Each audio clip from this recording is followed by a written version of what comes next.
LocalBozo.com is proud to have with us as our guest for an exclusive interview, Evans Blue frontman Dan Chandler. Dan, thanks so much for giving us some time today, bud. Oh, it's my pleasure, man. Dan, with several lineup changes now comfortably behind the band, can you talk about joining the band back in 2009 and how you became a part of Evans Blue?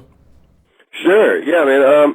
I actually was in a band for a long time playing. We started doing our own things, after about 8 or 9 years. So a friend of a friend actually let me know that they were looking for somebody, and at the time I wasn't sure that I was going to, approach that, or if I was kind of going to just be behind the scenes and write songs, or if I was done being on stage. But something made me go to their Facebook page the next day and hit them up and see if, what exactly they were looking for. So they sent me over some tracks. I had some music on my page as well, and I have Pro Tools at my house, so I sang them and sent them back to them, and before I knew it, we had like half the record written before I even met the guys. So flew up to Toronto, rehearsed, tried to see if the chemistry was there, and we all clicked and gelled perfectly. So here we are. It was very strange how it all went down, but I guess there's no rules for it, huh?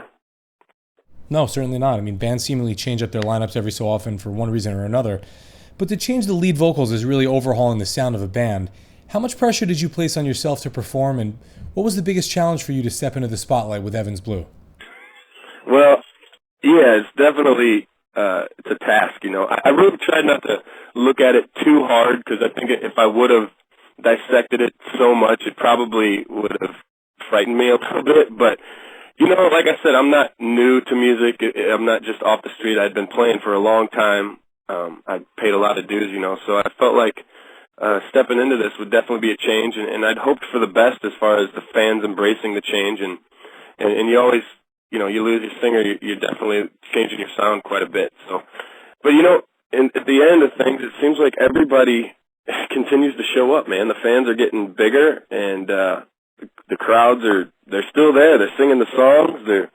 It's really try to take the intimidation off of it by just getting so much support from all the fans. It's been overwhelming. Yeah, the band today sounds as good as ever. Now, back in April, Evans Blue released Graveyard of Empires. It's your second full-length album with the band. Did you feel more comfortable during the recording of the new album versus 2009's self-titled release, in the sense that, now you've been with the same group of guys for 3+ years?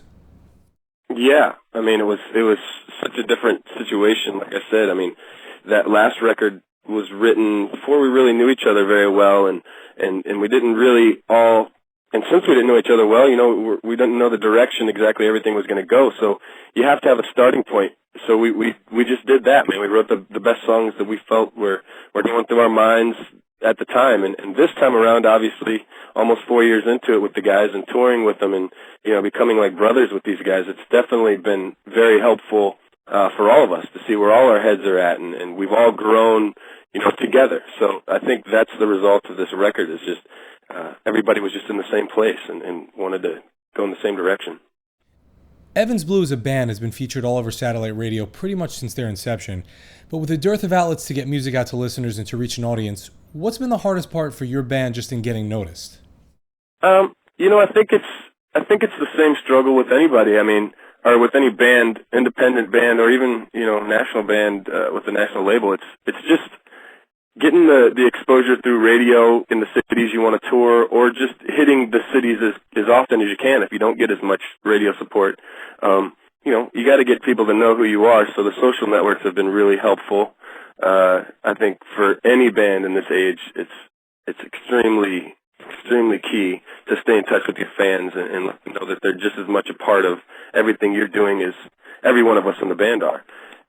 So, yeah, I mean, it's just a matter of, it's hard work, and I don't think any of this just comes easy, but as long as it's continuing to be successful and we see the crowds getting bigger and they're still coming out, we're just going to keep doing our thing.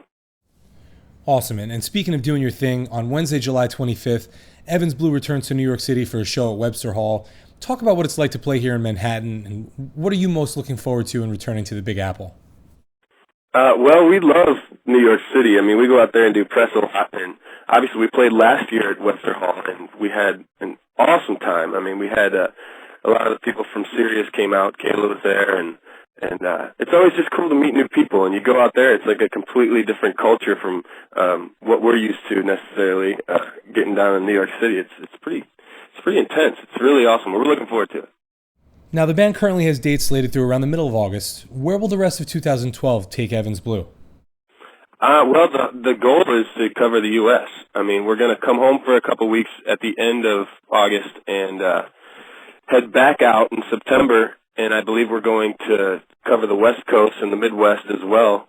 We want to be out as long as we can, as long as we can keep pushing these songs through, then I think we will. Dan, we opened up some of our questions to the Twitter universe, and user @Lunchbox asks, what is your favorite song to perform live? Live? Oh, well, there's a couple really cool songs live. We come out with This Time Is Different, our first song. We actually play the new record from front to back. It's like our first act, if you will. And then we come back out after we do the whole record, and we do a lot of the old stuff too. So it's a pretty long set. But I don't know, man, I love playing Halo. I love This Time It's Different. It's always fun. The songs that can get, a lot of energy going are the ones that, you feed off of the crowd, and if they're really getting into it, you are too. So, yeah, This Time It's Different, Halo, probably my favorite. Awesome. Well, we didn't have the opportunity to catch you last year. We're really looking forward to you coming into New York City on July 25th. When you first joined the band, did you have any hesitation or apprehension about playing some of the band's original songs prior to you joining? It's awesome that you asked me that question, man. It's definitely different. I mean, at the beginning, I knew that it was a necessary thing.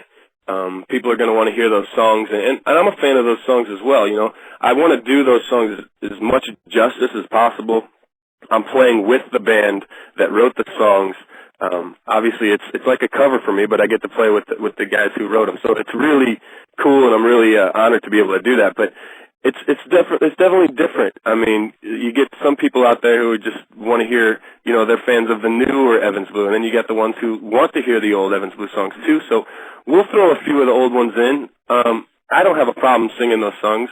Like I said, I just want to do them justice so that everybody knows that, I'm up here. They want to hear them. That's why we're doing them. Awesome, Dan. Well, I can't thank you enough for your time today. Is there anything else you'd like to leave for the readers of localbozo.com? Oh man, just hopefully they come out to a show. I mean, with a new record, and we got a really cool production for the show live. So, yeah, come out if they can. Fans, Graveyard of Empires, the brand new album from Evans Blue, is available now wherever you pick up your rock music. Make sure to catch Evans Blue live when they come to New York City on Wednesday, July 25th at Webster Hall. Tickets start at just $12 and are on sale now. For more information on where you can catch the band and tour dates, make sure to check out evansblue.com. And Dan Chandler, thanks so much for your time today on localbozo.com. All the best of luck to you with the new album and tour. Thank you. It was my pleasure, man. We'll see you soon.